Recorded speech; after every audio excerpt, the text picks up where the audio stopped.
Hello दोस्तों, बहुत बहुत स्वागत, अभिनंदन एक बार फिर से RDX जीएस गुरु में।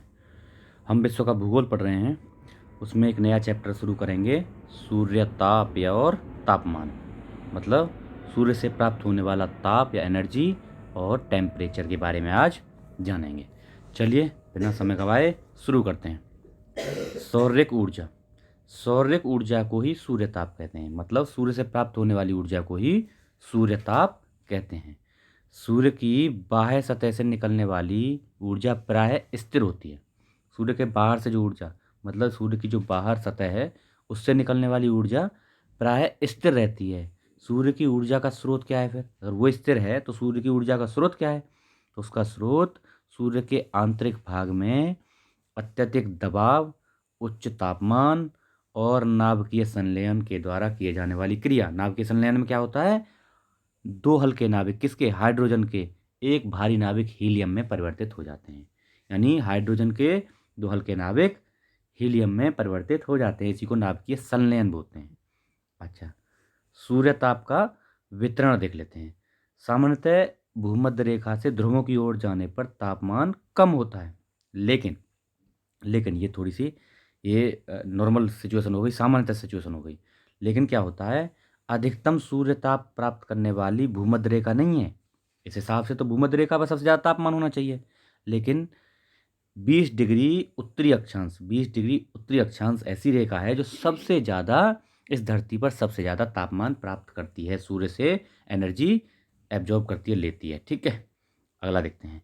सूर्य ताप के वितरण को प्रभावित करने वाले कारक कौन कौन से ऐसे फैक्टर हैं जिससे सूर्य की जो एनर्जी है वो प्रभावित होती है? सबसे पहले देखते हैं सूर्य की किरणों का सापेक्ष तिरछापन। सूर्य की किरणें जो हैं तिरछी हैं, जितनी तिरछी आएंगी उतनी एनर्जी कम, और जितनी सीधी पड़ेंगी जिस रेखा पर उतनी ही एनर्जी ज़्यादा। मतलब उनका तिरछापन होना, एक तो ये प्रभावित करता है कारक। दूसरा क्या है? सूर्य से प्रकाश की प्राप्ति की अवधि, टाइम पीरियड।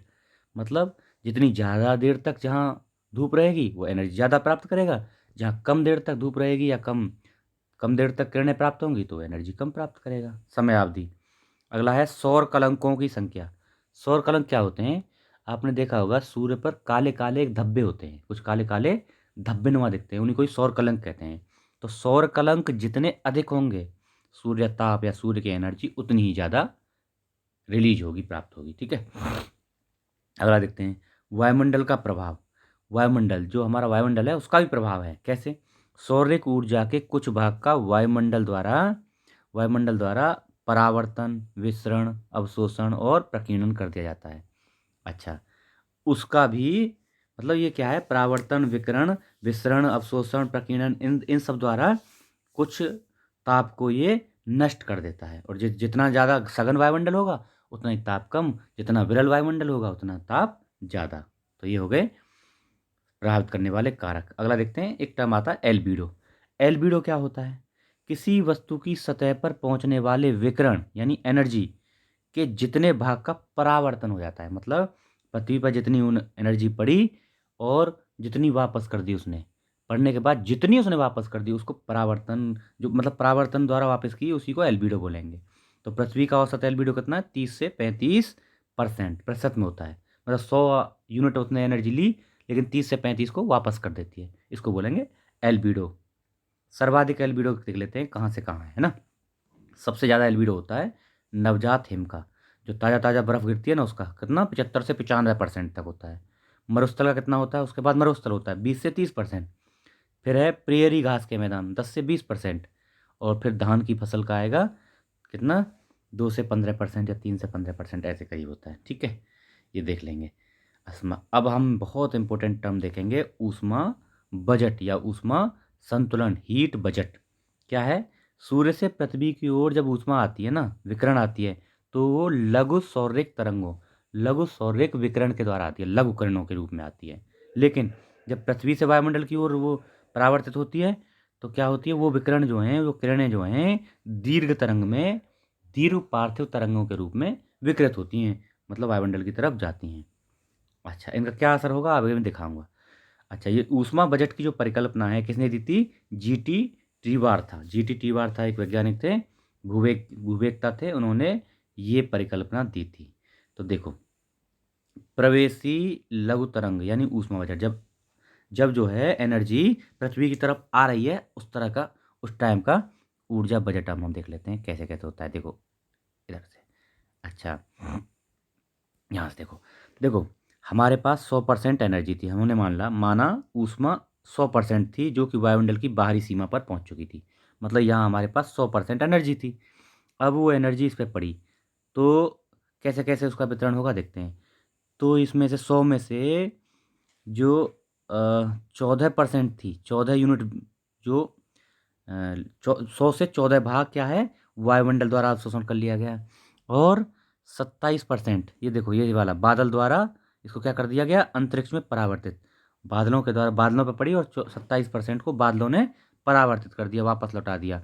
अच्छा, फिर 2% को, यहाँ 2% को पृथ्वी ने वापस कर दिया। यहाँ से देखो ये जा रहा है, पृथ्वी ने 2% को वापस कर दिया। ठीक है, उसके बाद ये 34% यहाँ एनर्जी पृथ्वी द्वारा अवशोषित कर ली गई। देखो ये देखो कितनी निकल गई, 6% को यहाँ अंतरिक्ष में, यहीं कहीं अंतरिक्ष में यहीं प्रकीर्णित होते। देखो 6% तो ये यहाँ प्रकीर्णित हो गई, अंतरिक्ष में आते आते ही वापस हो गई, धूल कणों द्वारा, दुनिया भर की चीज़ें, धूल कणों द्वारा या कोई और पार्टिकल्स हैं उनके द्वारा 6% ऐसे चली गई। 27% चली गई बादल द्वारा, कितना हो गया 33, और 2% पृथ्वी द्वारा, तो कितना हो गया 35% एनर्जी वापस चली गई। देखो यही है, 35% एनर्जी, 6% धूल कणों द्वारा, 27% बादलों द्वारा, 2% धरातल द्वारा, तो ये अंतरिक्ष में वापस चली गई यही 35%। अब क्या होता है, 14% वायुमंडल द्वारा, यानी वायुमंडल में क्या क्या है, ओजोन और ऑक्सीजन, O3 ओजोन और ऑक्सीजन, ये भी क्या है अवशोषण करते हैं, ओजोन भी करती है ऑक्सीजन भी करती है। तो ये 14%, यहाँ वाली 14% का इसने अवशोषण कर लिया। अच्छा, अतः पृथ्वी पर कितनी आई, देखो 14% इसने कर लिया और 35 वापस चली गई, 35 तो वापस चली गई, 14 अवशोषण हो गया, तो 49।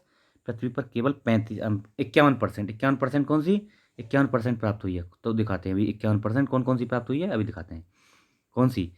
तो देखो मैंने आपको समझाने के लिए इसमें सीरियल डाल दिए हैं, देखो ये सीरियल नंबर डाल रखे हैं, और यहाँ भी सीरियल नंबर लिख दिए हैं। तो सीरियल नंबर 4 और 5 में, 4 और 5 जिसमें 34% प्रत्यक्ष सौर द्वारा, ये वाली सीरियल नंबर 5 में 34%, और पृथ्वी द्वारा अवशोषित 17%। ये क्या है, दिवा प्रकाश के रूप में।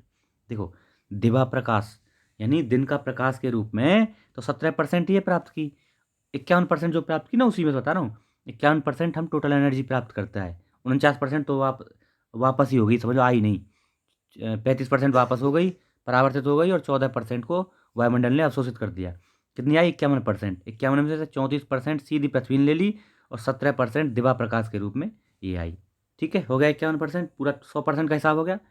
अब देखते हैं वापस जाता है जब जब अब ये हमने जो एनर्जी प्राप्त की है ना, हमने कितनी एनर्जी प्राप्त की है 51%, उसको वापस ही तो भेजना है।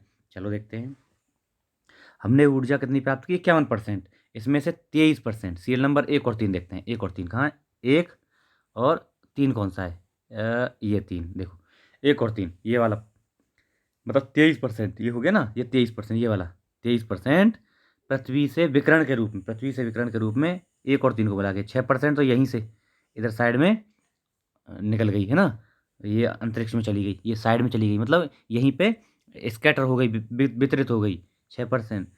और धरातलीय सतह से दीर्घ तरंगों के रूप में वायुमंडल द्वारा, देखो वायुमंडल द्वारा 6 हो गई, इसमें क्या है 6%, ये 6 हो गई, और ये 17%, मतलब जो हमने 51% प्राप्त की उसमें 23%, ये 6 हो रही है, 6 होने में 23% में भी समझो, 23% में 6% तो ये हो गई ऐसे ही लॉस हो गई एनर्जी जाने के टाइम में, और ये 17% अंतरिक्ष में चली गई। ठीक है, अच्छा अब देख लें पार्थिव ऊर्जा का 9%, सीरियल नंबर 4 ये वाला 9%, ये वाला 9% क्या हुआ, संवहन एवं प्रक्षोभ में खर्च हो गई, संवहन और प्रक्षोभ में ये 9% ये खर्च हो गई।